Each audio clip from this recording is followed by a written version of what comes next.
the one thing that I remember most were the words that my father said to me.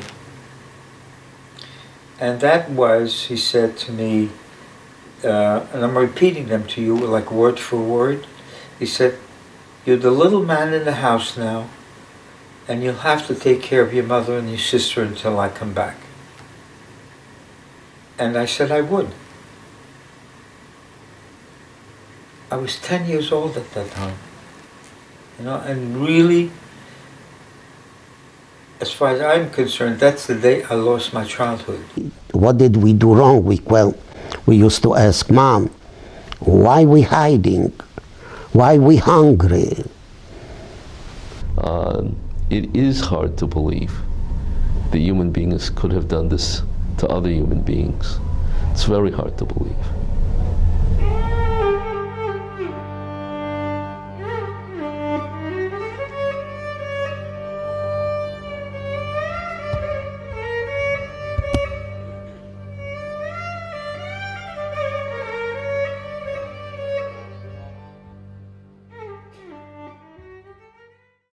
In 1933, approximately 9.5 million Jews lived in Europe and represented more than 60% of the world's Jewish population. Before World War II, European Jews enjoyed their lifestyle in Europe. Jewish children attended school and participated in normal everyday activities. Their parents were law-abiding citizens. They were significant contributors to society, theater, science, literature, industry, and their professions. The Jewish community was a close-knit group that faithfully observed their religious beliefs. Jewish life, as they knew it, dramatically changed in 1933. Germany was defeated in World War I and had to make substantial payments due to the Treaty of Versailles, which led to severe economic depression with high unemployment and social unrest. By 1933, the German people were bitter and looked for extreme solutions and an extreme leader to restore their honor. Adolf Hitler became their savior. Hitler and the Nazis regarded Germany as a superior Aryan race and considered gypsies, blacks, and Jews to be inferior. Racism was a central theme of Nazi beliefs. Conditions in Germany were not great economically. Pride obviously was down because they lost. And here came a man in a movement that said, well, whose fault was that? It wasn't the German people's fault, it was the Jews, those dirty double dealers. So given the history of anti-Semitism, given the difficulty that Germany faced after World War I, they found a scapegoat. The persecution of Jews began on April 1st, 1933. The Nazis initiated a boycott of Jewish businesses and shops throughout Germany. Stormtroopers were positioned in front of Jewish-owned shops to prevent purchases.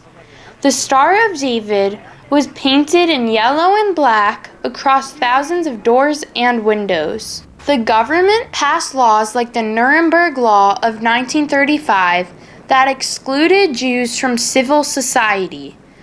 We could no longer go into public places anymore. We couldn't go to a park. We couldn't go to the library. We couldn't go to the movies. Things like that. We had to wear the Star of David band. We were not allowed to go to school. This is one of two Jewish stars and one of two armbands. These were worn by my father's parents in Germany. The star, of course, is self-explanatory. It's one of a number of different kinds of symbols that people were forced to wear by the Nazis. The Jews, of course, had to wear something along these lines, so it says Yud, which is just Jew.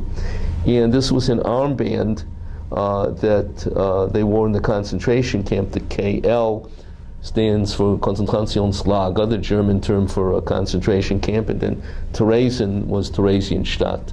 the Nazis came in the middle of the night when everybody was sleeping, sealed off both ends of the street with trucks, and then started pulling out the Jewish people from their homes, starting at each end of the street. The Gestapo came in and told my father that we have to leave our house and we have to move out because they wouldn't allow the Jewish person to live in a house and own any property.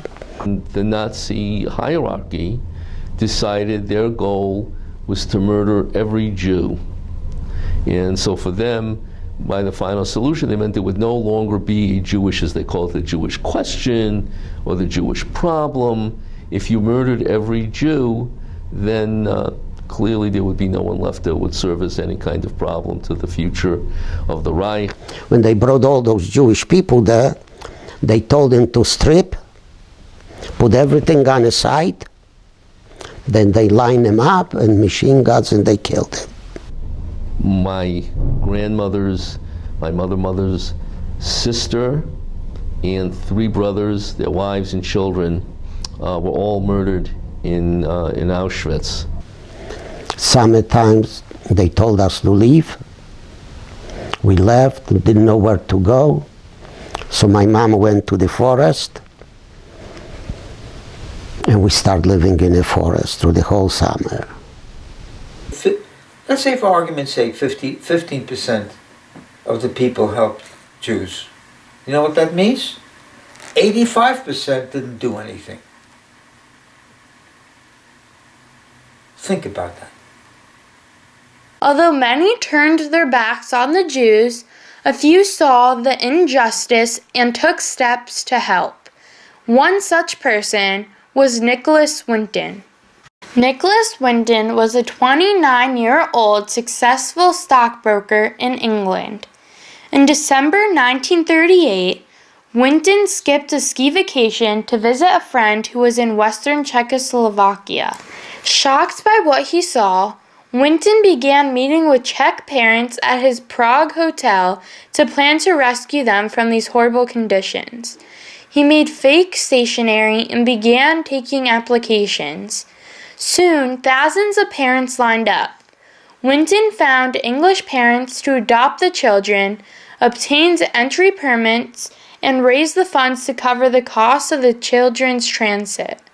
Over the course of the next 5 months, Winton successfully transported 669 children to freedom on 8 trains to escape certain death. The rescued children are known as Winton's children. For 50 years, the children did not know who was behind their rescue. But in the 1980s, Winton's wife found a detailed scrapbook in their attic, containing lists of the children, including their parents' names and the names and addresses of the families that took them in. She gave the scrapbook to a Holocaust researcher, who in turn passed it on to the BBC television program, That's Life. Is there anyone in our audience tonight who owes their life to Nicholas Winton? If so, could you stand up, please? Mr. Winton, would you like to turn round?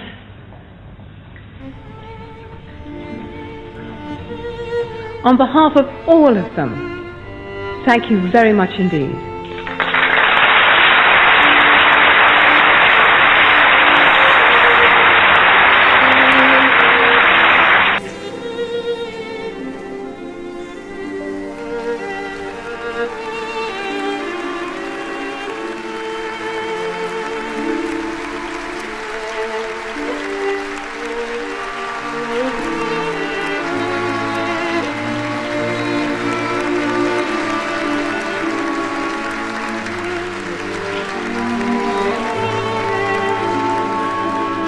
Because of the courageous efforts of Nicholas Winton, his family of children has now grown to 15,000 people.